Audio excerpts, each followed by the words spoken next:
Welcome to La Specola de Firenze. I brought you here today in order to understand the beauty of observation and how the past might told us even more about sensibility than the present. Museum founded back in 1775. This must be claimed the oldest natural museum in Europe. The collection, I must tell you, is extensive. But we are going to center around the anatomical wax story and the reproductions commissioned here. As a matter of fact, this museum didn't begin as a cabinet of curiosities. Since its very early beginning, its concept was to share the knowledge with the people. A cabinet of curiosity was something more about people from the elite showing off different objects, exotic things that they will find in different trips that they will do at the time. So the main objective for the Grand Duke of Toscana, Pietro Leopoldo, was to have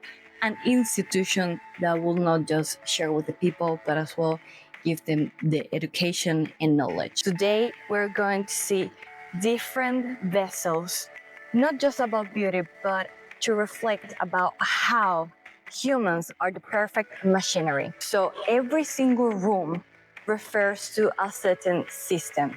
For instance, here we have the bones. They might explain the movements, what muscle pulls the bone, and give this sort of scheme, but in a 3D complexity that people will understand at the time. There were contemporary drawings with the wax figures themselves. The level of complexity of every single piece will just not match the artisanal point of the Italians, but as well to create a beautiful vessel, not like the British will do, which are completely raw, and as well they will point at the ugly side of the anatomical wax. The Enlightenment movement will be a key to understand these moments.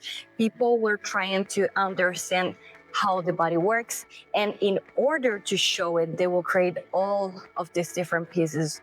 We're particularly looking right now to hearts, but they aren't like scale 1:1. At this point, we will as well enhance in science. We must think that at the time, they wouldn't think of themselves as artists. They will think of themselves as scientists and technicians in order to recognize, even at the time, something really important, which was the lymphatic system. Here, this is one of the most important pieces because it will be one of the very first ones that will share the blood system and as well the lymphatic system. All of these little threads that look organic are actually that waxed threads. This next room is about the brain. Here we won't see, as I said before, the brain in its actual size, but they will enlarge in order to make people see how was looking like the brains at the time. We must highlight a fact. People will come here to educate themselves. All of these figures were a didactic item. Okay, so these items will be always accompanied by the drawings, and you must spot here and there some numbers. So they will open these little cabinets below, pull it, and they will see a deeper explanation and different points that will explain what was the part or the name of the part. This figure is another highlight of the collection. They even call it the skinless because, as you might see, is the perfect embodiment of a human without skin. But let's look deeper into him.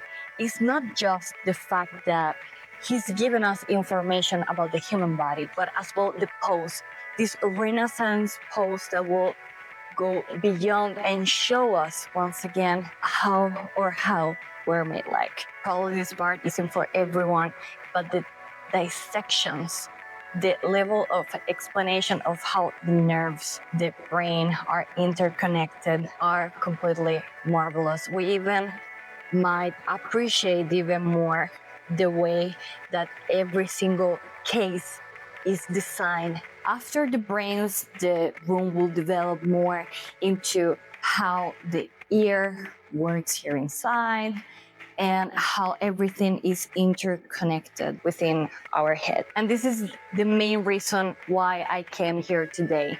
The Clemente Susini Venuses, the anatomical Venuses.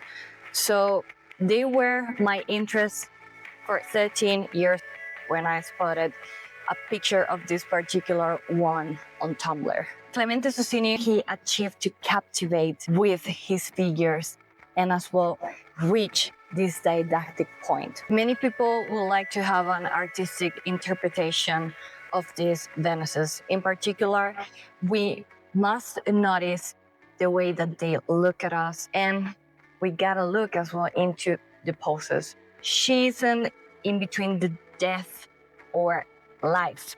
She actually is an idealization of what we would like to look into, because we are somehow a little bit discussing our gods aren't the most perfect or beautiful thing in the world, but the way we work is what we wanted to highlight, how we look from the inside and understand the complexity that we have within, without even mention what we have within our psyche. Their faces, if you look twice, they are rosy cheeks. They aren't dead. They are inviting you to understand. The most famous of them, indeed, you might export it within 14 layers to get to the uterus to see the fetus. Many of them indeed were pregnant, for instance. This one is not. But it will show us how the pregnancy will look like, the different phases of how the female body will develop. At the time, there were super big discoveries when it came about the microscope, and as well a super interest for the female body and how it will develop the babies. Let's continue.